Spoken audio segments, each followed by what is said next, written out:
Hello and welcome. I am Rasmussen, and this, hopefully, if my camera wants to focus correctly, is just a little bit of a promo video that I was asked to throw together, volunteered to throw together, talk a little bit about the creation of the audiobook, which should be coming out here in the next couple weeks for Vendetta's Rise by J.M. Gillespie. I was reached out to just to ask a few, answer a few questions that some of the fans have asked, people who have followed the books for a long time apparently. So wanted to open that up.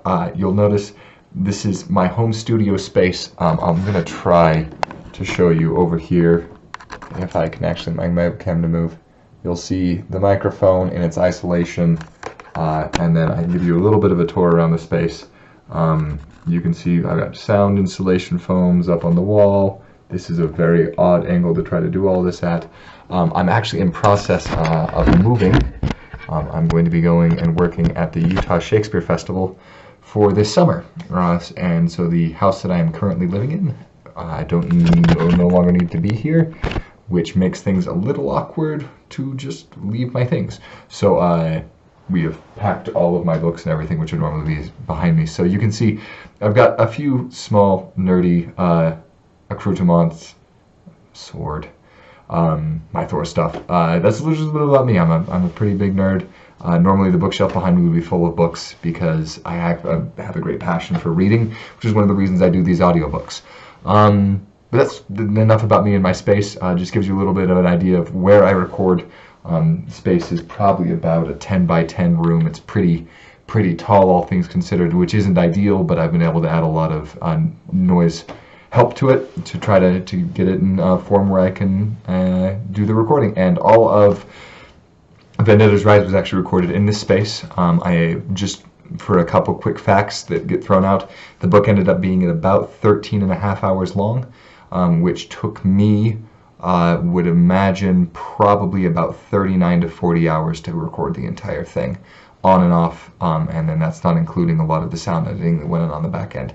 The general rule of thumb with audiobook work is that for every 1 hour of finished work that you put out, you're going to be putting in about 2 to 2.5 hours, if not up to 4 hours, depending on how it goes, of work behind the scenes. So that's recording, re-recording, doing your edits, all of that kind of stuff going through. So yeah, I do that here in this little home office I've got. I work on a PC that is under my desk. I just got a second monitor, which is where all of your questions are currently sitting. And let's get to it. Sorry, I'm rambling a whole lot. We're coming up on 3 minutes here, and I actually haven't answered anything you guys have asked specifically. So out of the list of questions that we got here, what was the biggest challenge in this project? One of the actual largest challenges in this project, and it's something that comes up for voice actors a lot, is just the sheer amount of characters that you have to deal with. It's always funny for me when I go in for an audition for one of these, submit something on the ACX site, when they're like, how many characters do you feel comfortable doing voices for? And the answer is there's an infinite amount. You can come in and play around with voices, and it just takes a small, minuscule change in the way that you're holding yourself, the way that you're postured, the way you throw your voice, and a lot of it has to do with what the text is telling you to do. For Legion's voice, when we came down and I was able to do his voice down here, the flat, emotionless thing that comes on, and then you throw something else on it. When you just pitch the voice slightly different, you can take it up and do a young Alucard or even a young Coda, right? So it's just small little things that you learn over time, different ways you place the voice when you're speaking. But the challenge with this book is there was a lot of characters, and a lot of characters who actually didn't even show up till later in the books. So it's a matter of meeting out exactly when you want to use which style, finding out which styles are going to interfere with others. It was actually something I was talking with Joseph the other day about, is the idea of one of the characters at the end of the books. Everything was so heavy and grim kind of toward the end of the books. And so one of the voices that I personally chose was, we could either make this guy really a bad, scary person, or we could make him a bit of, have a kind of a lighthearted, I don't know, roast session or whatever it is, to make fun of him a little bit, make him go, oh, okay, this guy's a little less competent than we thought. So yeah, I would say the biggest challenge with this book was there was a lot of characters, and a lot of them popped up late in the book. So it was just a matter of pushing through, finding who all of them were, and how to really make sure that each of their voices was distinct and individual, but still told a story about who they are as a character. And that comes up with a lot of books, but especially this one where there was a huge array. I mean, we didn't even meet the Arrow unit until almost 2/3 the way into the book, and they're huge parts of the way that the story ends up playing out. Next question, did you do anything special to prepare for this project? I wouldn't say anything phenomenally special. I don't think that I got real excited about it because this was actually the first chance I had to do a full fantasy book. I had done a couple other books, but they'd all been fiction or books of poetry, a couple other readings on things. So this was the first time I really had to go into the genre that I love and grew up on and cared about the most. So there was a degree of excitement that came in with this, where I got to read through and realize that we're dealing in my personal favorite genre. So I wouldn't necessarily, the approach is generally always the same when you're preparing to do one of these, where you read through the book, try to find main characters, check pronunciations and everything along those lines. But there's just a little bit of extra excitement coming into this one. How did you get started recording audiobooks? It's actually something that I got into just because I love books so much, and I listened. Actually, one of my huge inspirations was back when it was all on CDs still. Even I used to listen to one book on tape, but the books on CDs, I listened to the Harry Potters done by Jim Dale, and there was just his ability to transform characters and work things is incredible. It was something that, as an actor, I've been a theater and stage actor for my basically entire life. And that works. It's great. I'm working in it this summer. I'm having a wonderful time doing it. I've been well employed in the theater for years and years now, but there always needs to be a kind of a second game going on, because as much as I love to say you can make a living at it, you got to be able to, the work isn't constant.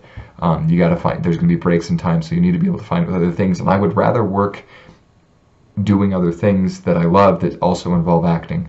So voice acting was something that I fell into pretty naturally. Between my love of books, my love of hearing them, and using the acting talents for it, it was a pretty natural thing for me to step into.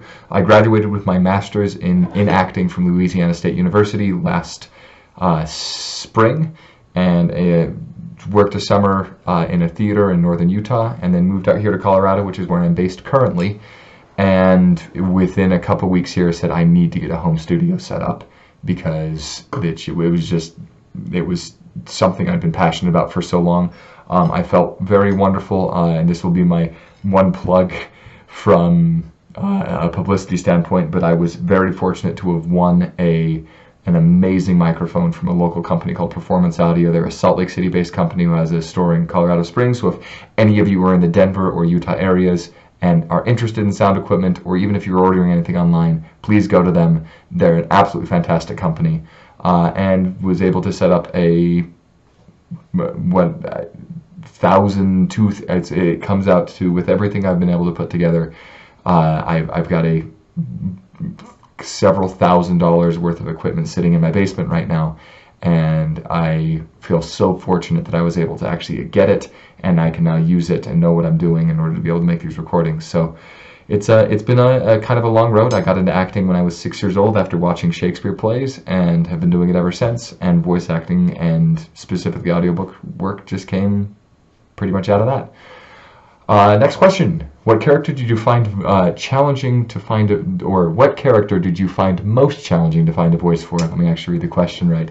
Most challenging to find a voice for actually was one, simply because the information on it in the text was very delayed. Cass Bainberry, I believe is the name, and that's one we actually didn't find a voice for until it was basically the last edit I made in, and I did a revamp of all of her dialogue, simply because very early on I didn't get a gender, and when one of the first lines as I was reading through chapter by chapter to go through, and then when I didn't get much of a character description, and then she becomes a pretty vital point for a couple things towards the end of the book. So being able to, it's one of the advantages of technology, is I can find all of the specific sets of dialogue where it says Cass said or anything like that. So I just searched her name, found all the parts of dialogue where she read, and then was able to go and re-record that all in her voice that we decided would need to be a bit more authoritative and supportive, but still have that feminine edge. And so that I think was probably the most challenging one to find for in there. Yeah, I think that probably is.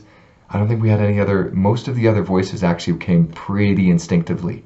You just read through the text and see the brief descriptor of the character, and you'll drop into something. It's pretty amazing how that whole process, it still kind of confuses and astonishes me. Where did I receive my training? My initial training was done at Utah State University, which you can see here. There's a little flag that you can kind of see the end of it. That's where I got my undergraduate in acting. And then, as I said, I got my master's in acting at Louisiana State University. And then, as far as the audiobook world goes, I'm pretty self-taught. I do have a friend of mine who helps me on a lot of the back-end editing things. But that, I mean, I've taken 7 years worth of acting classes and voice classes to try to get this up. So yeah, I absolutely believe that it is something you need to train for. If you're interested in doing it, take classes, talk to people who do it. If you want to reach out to me, please do. You can reach out to me, Instagram, Twitter, my website's up, contact me through that, lanceras.com. Instagram, you can find me on my name, Twitter is @LCRasmus. And please reach out. I'd be more than happy to talk you through what you might be able to do to get things set up. But I do believe that it requires practice, and most specifically, it requires training in order to be able to actually put together a product that is going to be something that you can be proud of and people will want to listen to. What book would you love to narrate if you could choose? My personal favorite series of books right now is the Stormlight Archives by Brandon Sanderson. That would be very, very, very high on my list if I could eventually be able to do something, a 45-hour epic, and then lock in an 8-book series. But if I had to say my #1 pick for a book I would want to narrate, my best friend growing up is an author named Tyler Whitesides is where you'll find his book, so you can go out and chase that. He wrote a bunch of middle grade books, a series called Janitors, a series recently that just came out this year called Wishmakers, but he just launched his first adult fiction book for adult readers, which is called The Thousand Deaths of Arthur Ben, which I happened to be an alpha reader on back in the day and was able to contribute to. And it's been a dream of mine for a long time that at some point down the line, I don't know if it's going to happen or if it's going to happen for another 20 years, but his writing career has taken off, and I would love to be able to do one of his books sometimes. It's been something ever since I decided to get into audiobooks. When you have one of your best friends who is an author, it's definitely something that would be my greatest, I think that would be the greatest thing in the world for me, was to be able to put my voice to one of his stories. How did you find the voice for the character Legion? Legion actually has a description, and you're going to forgive me, my mechanical keyboard here is going to start clacking for just a sec as I type in, and we'll find the description of him, because I didn't do that before. It's the kind of prep you think I would throw together for this, but here we are. So popping up the manuscript, when he is initially introduced at the very, very, very beginning of the book, there's some very interesting things that were basically the things I used to inform where his voice ended up going with. If this wants to load for me. The problem with loading a book that happens to have several hundred pages in a Word document, it takes a little for it to find itself.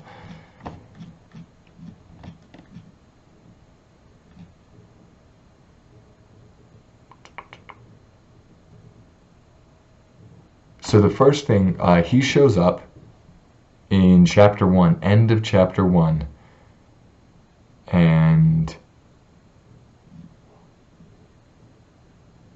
Dest is talking about him. Legion doesn't appreciate our name being dragged in the mud. And then Legion said flatly with little emotion in his voice. And that's something that carries through his character for the majority of it's just his commentary. The fact that he is emotionally detached, the times he gets very active emotionally, specifically deal with Ellicard. But for the first part of it, that was kind of my grasping point onto it, was the fact that I knew he needed to sound menacing, he needed to sound ultra kind of muscular and masculine, but also had to have that just very, very flat nothingness, no quality at all, detached, lack of emotion in his voice. So the way you end up going through it is it seems a little prescribed, but I took the voice and said, if I completely remove all emotion from my voice, where do I land? And how do I find that? And if I need that to be a little more menacing, and you can just drop it down, feel it in the back of your throat, as opposed to having it sound out here through the facial resonators that sit here, but instead put it in the back of the throat, so it's a chest-style voice, and you hear him here. That should give you a little picture of the idea of how I came up with Legion's voice. And once again, it's just that little section of text that was really able to turn that idea flat, no emotion in his voice. And then every time he spoke from that point out, there are other informators like that. Let's go see if I can find. When you then get to look at some of the things that happen later in the text, things like Legion sharply replied. So how do you take that voice? He will or he'll die. How do you take his vocal quality and then do it sharply? So it turns into he will or he'll die. Right, so it's about chopping that same placement up, that lack of emotion that can permeate through the entire piece, but still be able to vary it enough so it has some kind of meaning. And that's the job. I have a really fun time doing it. Next question. Are there any characters in Vendetta's Rise that you identify with? If I had to pick someone who's the most close to me, it's interesting. There's a little bit of quite a few of them. I think I do see a little bit of Coda in myself. Just a little kid who's kind of fascinated by a magical world and never really was able to make the right decisions based on it. Who gets lost and has a lot of power and really just wants to do the right thing, but tends to make a lot of mistakes. That's the way I feel about myself. I think there's also still there's probably a little bit of I don't know if I see a whole lot of Ellicard in myself,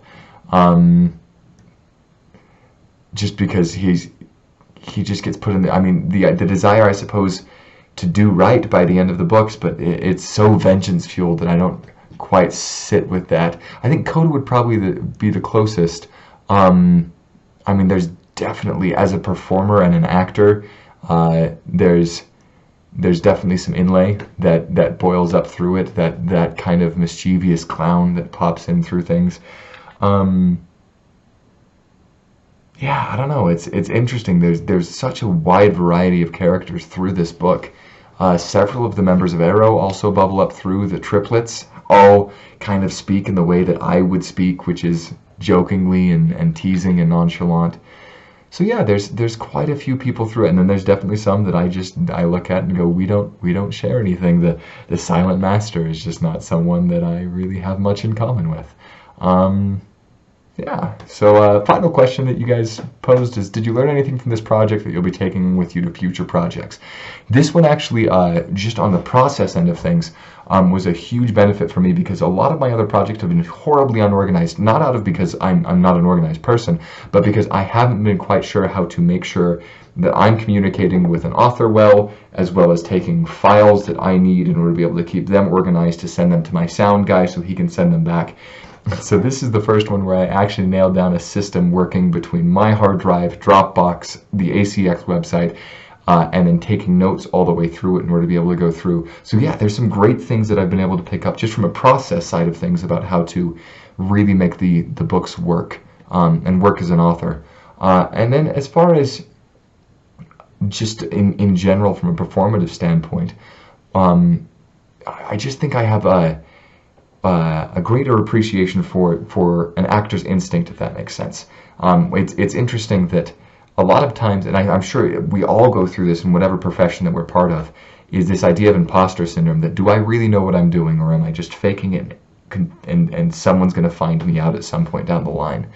And what is always wonderful to me, and this, I do not mean this to sound prideful, but when I can ship a section of text, a chapter off to an author, and have the author go, this is exactly the way that this person or thing sounded in my head, it's a very validating thing. And so I'm learning gradually over time, because I'm still new to this, right? I'd like to think that I'm a best-selling audiobook author, or narrator, but I'm not. I'm hoping that down the line it really, this becomes a huge part of my career. But for right now, I'm pretty small scale. And to know that I can trust my instincts from a performative side and say that my acting instincts and my character choices are right, And very, I mean, I think there was only 1 or 2 times where through this book we had to go back and go, this person's voice doesn't quite fit.